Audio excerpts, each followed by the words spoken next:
Hey y'all, welcome back to my channel. Aimee here.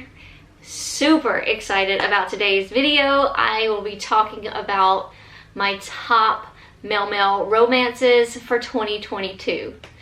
Y'all, there was so many good male-male romances that I read last year, and I had a very hard time breaking it down. So I do have a little bit of a handful of honorable mentions, but I did get it down to my top 5. So let's get into it. We'll start with just a few honorable mentions that I have to mention because I really enjoyed them. I gave them 5 stars and I just want you to know about them. So we'll start off with probably the obvious, Boyfriend Material by Alexis Hall. I loved this one. If you've seen my latest review on Husband Material, I still loved that one, but I loved this one more. So yeah, here we have Luke and Oliver. Luke comes from, I guess, like a rock star family. His dad was a former rock star. His mother was kind of a former rock star. Then we have Oliver, who's a little bit more on the sophisticated side. Luke is a little more on that like grungy, kind of wild side, although he doesn't really, I think he doesn't really mean to be wild. But yeah, Oliver is a barrister and he's just a little bit more put together than Luke. So they get together due to a friend, a mutual friend, I believe. Luke just needs somebody to kind of break up the gossip that's going around about him. He needs somebody that will settle him down, or will just look better for him in the media's eyes. So in comes Oliver. So it kind of starts as a little bit of a fake relationship between the two, but of course as they get to know each other, they just fall more for each other.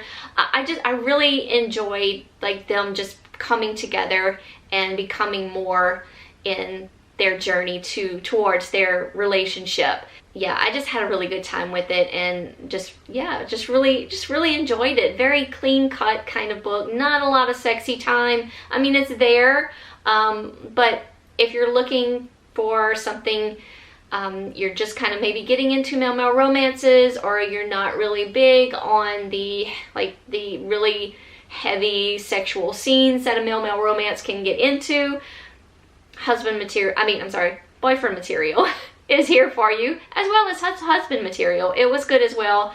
I just really enjoyed this story, just getting to know our characters, and then our characters getting to know each other. Another honorable mention, and also the second book in a series, this is Out of Character by Annabeth Albert. The first book is called Conventionally Yours, which was really cute. I did enjoy it. I think I read it a couple years ago.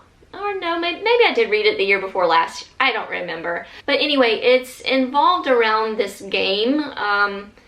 So we have like a group of guys that are gamers, and it's some sort of card game. And in the first book, I think we go to like a convention for this game. But anyway, in this book, we get more. I feel like, I don't know how to explain it. I'm having a hard time, but I feel like we had more interesting characters in this book versus the first book. Now in the first book, it was, building up the story and building the game and how these characters are involved in the game.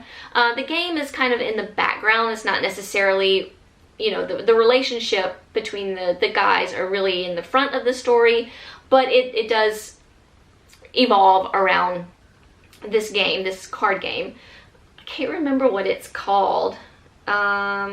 Odyssey? I don't see it back here, but it just came to my mind. I think it's called Odyssey or something like that. Anyway, and you can collect the cards, and the cards can get very expensive, blah, blah, blah. So anyway, we have Jasper and Milo in this story. They actually used to be best friends, and then Milo sort of turned into a jock once they got to high school, and their friendship sort of they kind of separated as friends a little bit. One went more on the nerdier side, and then the other one was more on the jock side. So, Now Jasper he's already come out as gay. He knows he's gay, and he works at, I believe like a gaming store, where they have, you know, the Odyssey game and then the cards that they sell and things like that.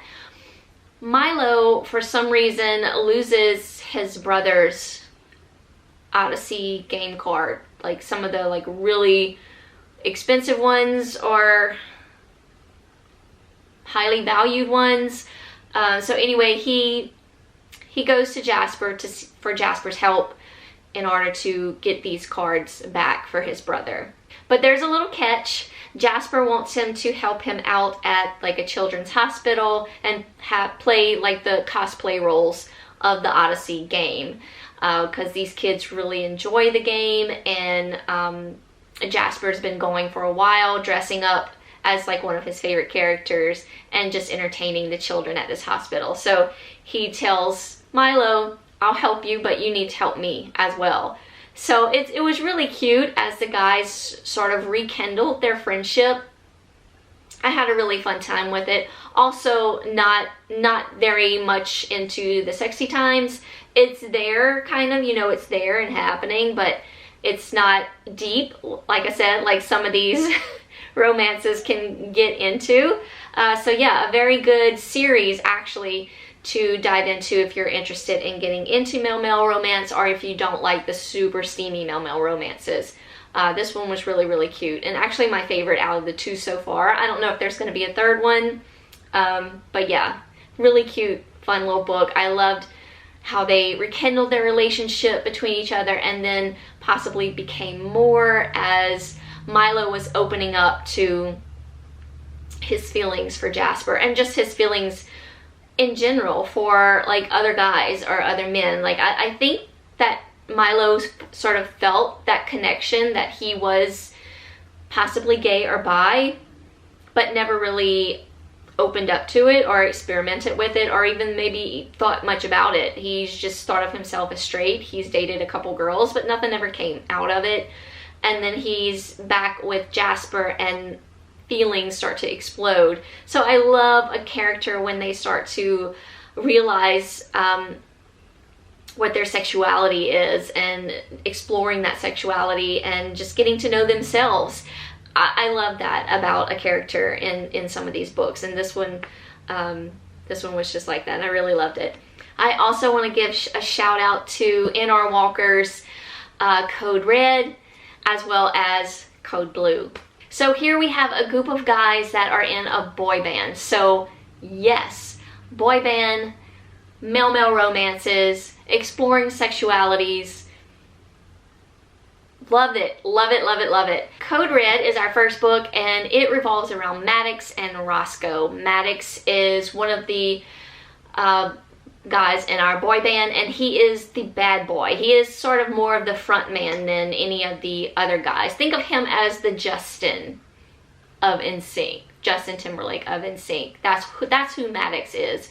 Maddox becoming a little burnt out and just exhausted with everything, with the just becoming the band that they have become, and the traveling and the touring, and just, you know, having to be that certain person. It just became a lot. It just becomes a lot for him. And then we have Roscoe. Roscoe is the band's manager, and Maddox has kind of been in love with Roscoe silently for a really long time, and Roscoe's been hiding his feelings for Maddox as well. So before Maddox just breaks from all the stress and the tension of being the Justin Timberlake of the boy band. And y'all, I forgot the name of the band. I'll look it up and I'll tell you in a minute.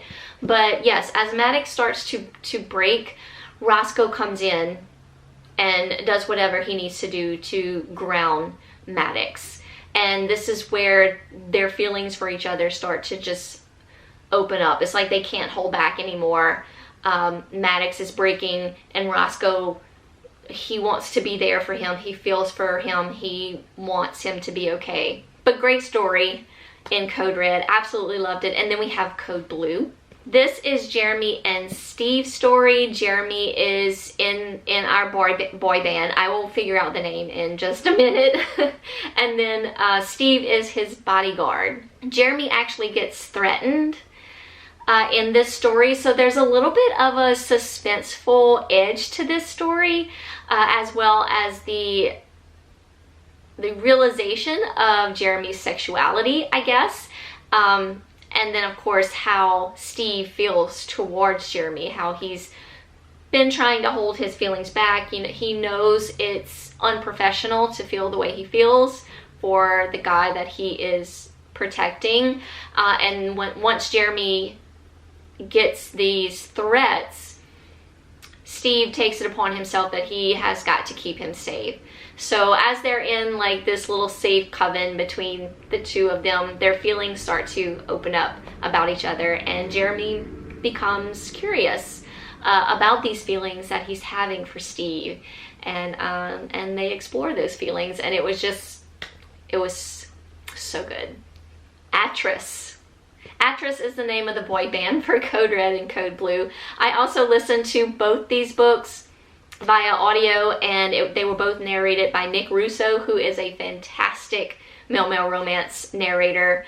Highly recommend these. I also listened to both these books as well.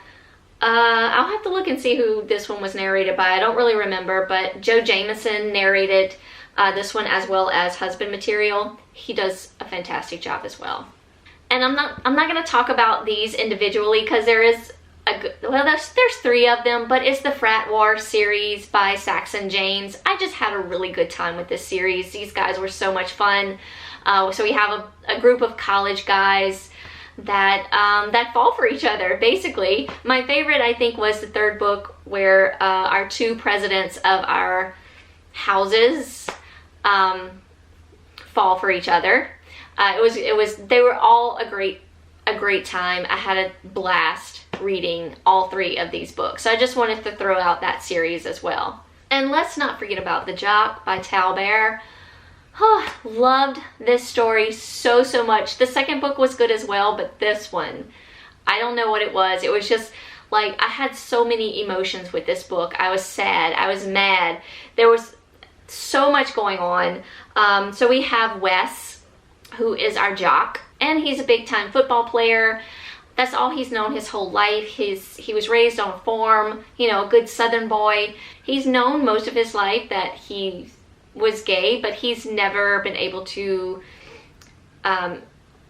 explore that part of his sexuality. And that's what kind of made me really sad, that he felt like he had to hold that in about himself, and it made him have more of just a sad, lonely exterior, and like you can feel the sadness coming off of him.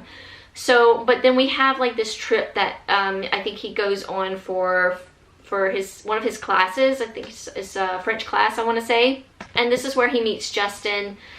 Justin is a dancer on the side, and he's studying to be a nurse. So they sort of meet in this Paris setting when they go on this trip for this class. And this is when Wes just opens up and he's able to be himself. And it was just so beautiful to see that side of Wes with Justin. And they're thinking, once they get back to the US, that they're going to figure out a way to make this work on the down low so Wes doesn't lose his scholarship for football. Which, again, really sad that is something that could happen just because of who you are. It's just really sad. That's what I said. It made me mad. It made me sad. I just had all the feels about this book. But in the end, I loved these 2 characters and just how they felt for each other and supported each other. Things got rough for a good while between the 2. But yeah, it's just a beautiful story. So I had to include it in this video. All right, here we go. Let's get into the nitty gritty. Coming in at number 5. This was very hard, y'all, because I loved all these books. But number 5 is Sapphire Sunset by C. Travis Rice, aka Christopher Rice. Absolutely loved this. I listened to this on audio, and Christopher Rice himself narrates it. Chef's kiss. Absolutely loved it. So this is Connor and Logan's story. Connor is the grandson. So this story revolves around a hotel, like that is owned by a family.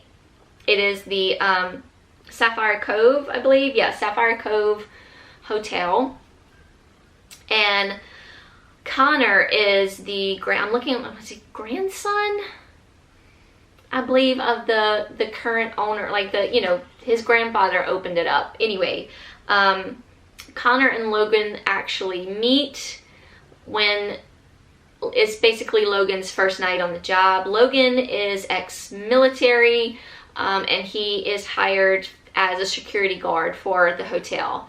And the book opens up where Connor is basically throwing a party, I think, for himself. He's graduating college. And this is sort of where they meet. And the attraction is instant, but it's a good instant. It's a good instant love, instant attraction. Yeah. Just good. Trust me, it was good. It was not done in a bad way. But then we go on, and Connor goes off somewhere. I believe he goes, I don't know, New York. I don't quite remember exactly the place where he went away for 5 years. Started his own, I guess he's like a party creator. What do you call those? A planner. Like a party planner of some sort. Anyway. Circumstances happen, and he has to come home and deal with some things that are happening at Sapphire Cove. And here is where Logan and Connor's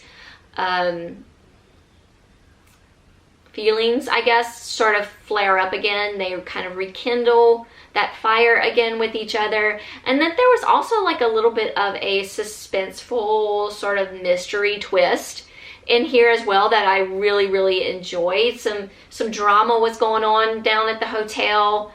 It was a good time. Yeah, I highly recommend it. If you have not picked up this new Male Male Romance series by Christopher Rice, you should, and listen to the audio. You won't be sorry. Next, number 4, this is Wicked Lies Boy's Tale by Kay Webster. So good. So we have some best friends here that have sort of become sort of enemies, I guess, and then sort of rekindle their friendship, and more starts to happen. So this is Penn and Cope's story. Something happened between these guys' friendship that made them split up, basically. Years later, Cope is ready to forgive and forget, sort of thing. Cope considers himself straight. He's been with women. Penn knows he's gay, but he's not out. So as they rekindle their friendship, a little bit more starts to happen between them. Cope becomes a little bit curious about his feelings toward Penn, and he wants to explore those feelings. So I love that in a book. I loved the drama in the background. We have basically 2 sets of parents that the parents of our 2 guys were friends as well, and something happened. I believe that was the whole thing with Penn and Cope. They were kind of involved in what their parents were involved in, and when this family feud thing happened, Penn and Cope were split up as well. So they kind of have to hide their rekindling relationship from their parents. Both their parents are basically shitty parents. But the drama mixed in with the rekindling love between these 2 guys, or the not rekindling love, but their friendship that turned into love. And of course, I love the whole experimenting with each other. Loved it. Okay, coming in at number 3, we have, right? This is number 3? No. Sorry, let me put that down, because that's number 2. Coming in at number 3 is Don't You Dare by C.E. Ricky. This was sort of a really sweet story between 2 friends. So this is Keen and Aspen's story. When they were in high school, they had a dare and they kissed each other, and Keen has, I guess, been in love with Aspen ever since that kiss has happened. The same situation happens when they're both in college, and Keen sort of gets scared at the idea. He's been holding back his feelings for Aspen for years, And when the dare comes again for him to kiss Aspen, he bails. And Aspen doesn't understand, like, what's going on. Why did this happen? And why would Keen sacrifice their friendship like that? Like, he doesn't know what's going on. But so Keen decides to tell Aspen about high school and about his feelings all these years. Aspen becomes very curious because he himself has these very deep love feelings for his best friend, but he wasn't quite sure what they were. And now that he knows about the way Keen feels, he wants to start exploring that part of their relationship. It was super hot, super steamy, lots of dirty talk, lots of sexy times, exploring each other. It was a good time. Okay, number 2. Here we go. Feuds and Reckless Fury by Kay Webster. Once again, Kay Webster. I have been loving her books lately. This is a stepbrothers to lovers sort of story, also a enemies to lovers kind of story as well. I'm thinking along the same lines as Wrath, but just not as deep and emotional as Wrath was. But this one was really good as well. Very complicated situation here. So we have Canyon and Quinn. It's Canyon or Cannon? Canyon. I'll break it down real quick for you. Canyon's father left his wife and Canyon's mother for another man. Yes, the story gets deeper. That man has a son. So Canyon not only hates his father, but he despises Quinn because he feels like Quinn is getting the best of both worlds, where Canyon and his sister and his mother are suffering. His mother cannot seem to get a grip on her life ever since the divorce, or ever since, his dad left his mom, and she's had to go to work, and she's not doing well. Canyon's having to pick up the slack, take care of his little sister, and so he despises his dad as well as Quinn, because Quinn has the better part of his dad, is what Canyon is feeling. So he starts to put those feelings into play, bullying Quinn a little bit.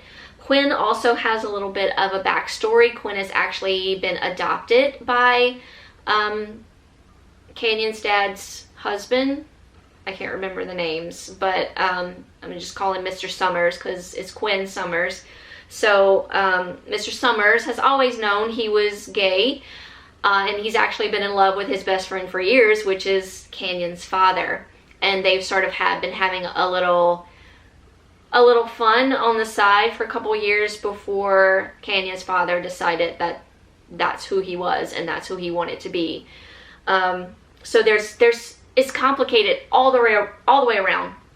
Stories happening, backstories happening everywhere. Quinn he's a very sad soul. I felt for him. He like I said, he was adopted by Mr. Summers, but he still feels that if he's not the perfect son that his adopted father wants him to be, that his father will give him up, like give him away. He's been through so much over the years, going through foster systems. Oh my god, I have been saying that wrong.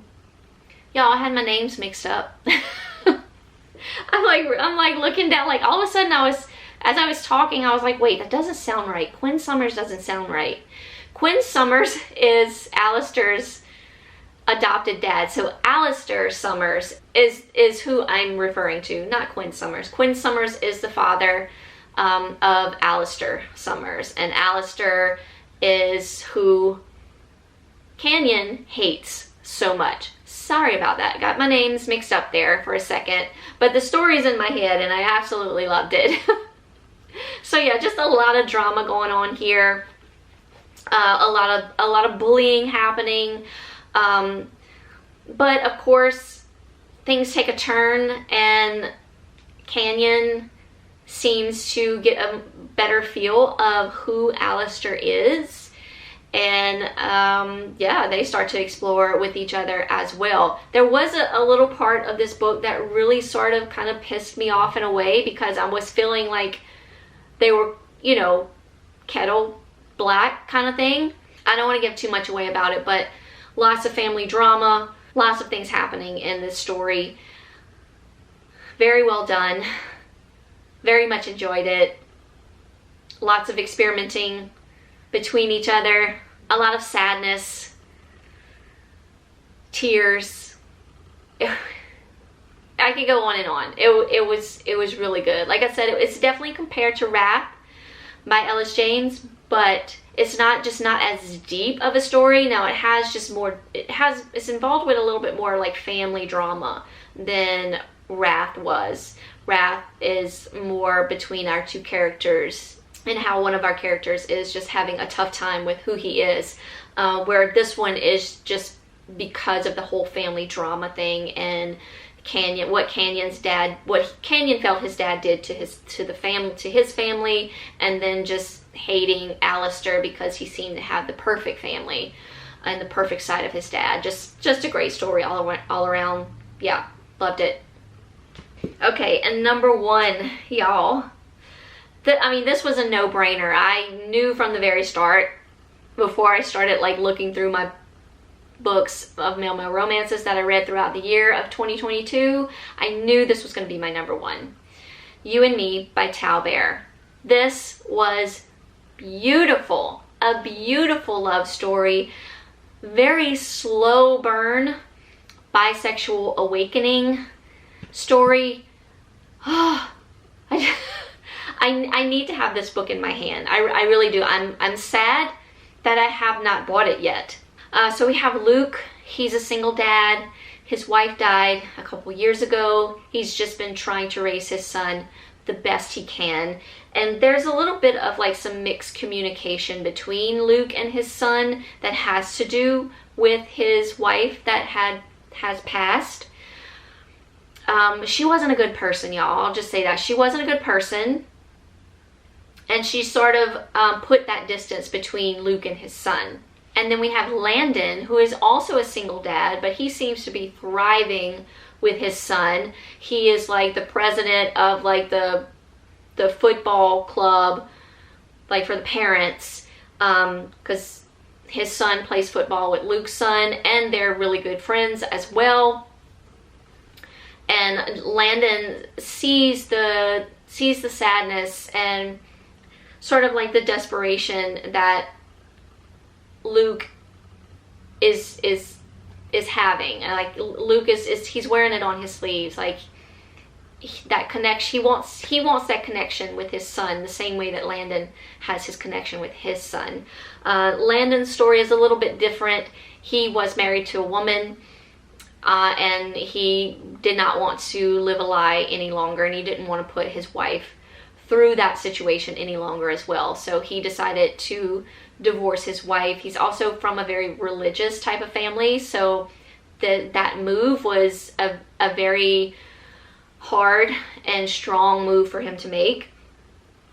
So he has his own story, but this definitely does focus more on Luke's backstory, and you know how his wife died and what kind of person she was, and then we start to focus on Luke and his relationship with his son as that starts to grow, and how Landon is helping Luke through these times and helping him reconnect with his son. Oh, just a beautiful story. They become like really good friends, and Luke is starting to feel this attraction, but he's not sure what it is. Landon is feeling the same attraction as well, but he knows Luke is straight, so he doesn't want to put that on Luke or himself. So it was so emotional, like just like, oh. Like the chemistry between Luke and Landon was so intense the entire book. I was like I felt like I was tense the entire time, like reading this story between these two characters, and like just, you know, just like rooting for them, like just go for it, just go for it. But like I said, it's very, very slow burn, but it's well worth the wait. it was like an explosion when these two guys finally let it happen.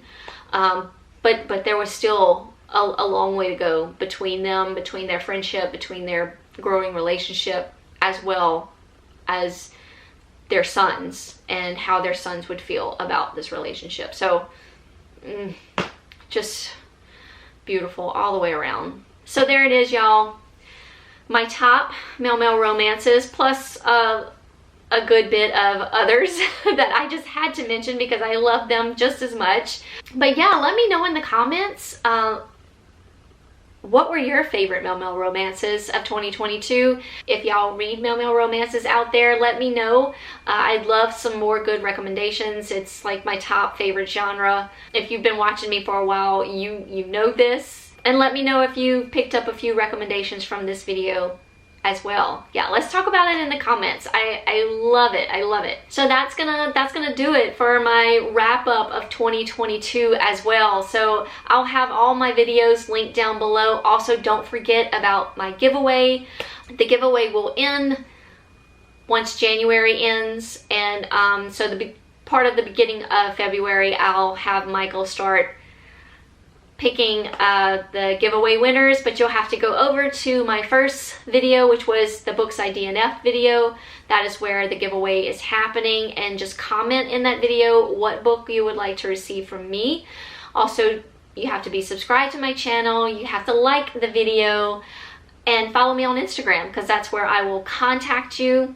I will contact you here on YouTube in the comment section, but then we'll go over to Instagram where we can DM each other back and forth for a little bit more privacy, so I can get the information of where to send you your book. So I just want to remind y'all of that. So yeah, all these videos will be linked down below if y'all want to check them out. Thank y'all so much for watching. Hope y'all having a great 2023 so far. Hugs from me all around, and I'll see y'all very soon in a new video. Bye, y'all.